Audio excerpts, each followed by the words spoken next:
And Premier Denis Napthine joins us now from the Fire Service headquarters. Premier, good morning and thank you for making time. Good morning, Virginia. We're facing another challenging day here in Victoria after probably the worst weather conditions we've seen in 5 years yesterday. Over 70 fires across the state yesterday, and we've still got 25 fires going. Probably the most serious of those causing great concern to our community and challenges for our fire agencies, what is called the Mickleham Road fire, which is now to the west of Kilmore and heading north, and that is a fire that is still going and is considered quite a risk.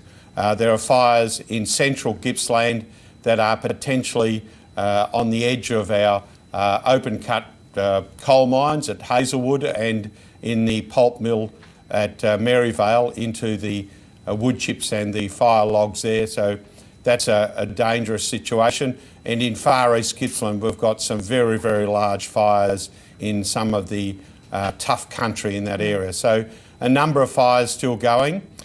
Credit goes to our firefighters who are on the front line in these very dangerous conditions, and credit goes to the fire management teams here at the State Control Centre and Incident Control Centre, and all Victorians need to be alert today. It's still a dangerous situation. Yes, we've been speaking this morning to the CFA about all those fires that you've run through there.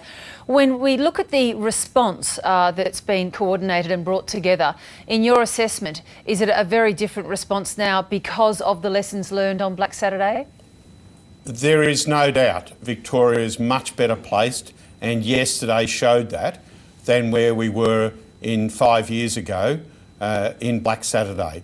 We have learnt the lessons, and our government has put in place changes that have made a real difference. Firstly, there are much better warning systems. There's much better information. The community is more aware and more alert and more responsive.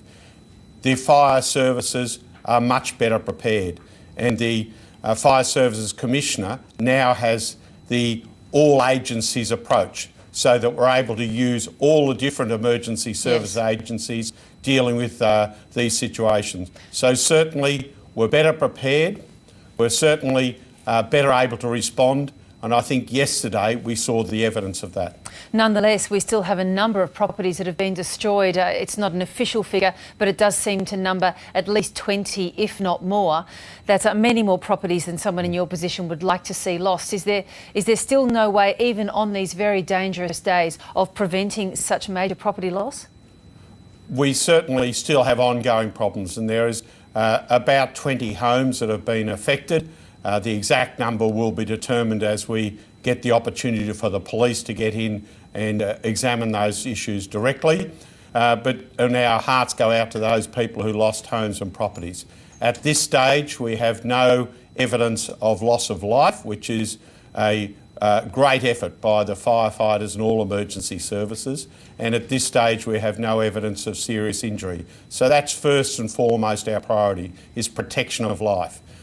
We absolutely feel sorry for those who've lost property, and we certainly will be continuing to work hard in all situations, particularly these extreme fire days, to protect those properties. All right, well, we know that it's going to be difficult conditions for the next few days. What's your message to Victorians who might be in those areas as the firefighters try to contain these fires that are not yet controlled? My message to all Victorians is remain alert, keep in touch, keep informed through the bushfire information line, through the internet services, through the Fire Ready apps, through the local media. And the media have played a terrific role in keeping people informed across all mediums. And so people need to be informed, make decisions early, leave early and live.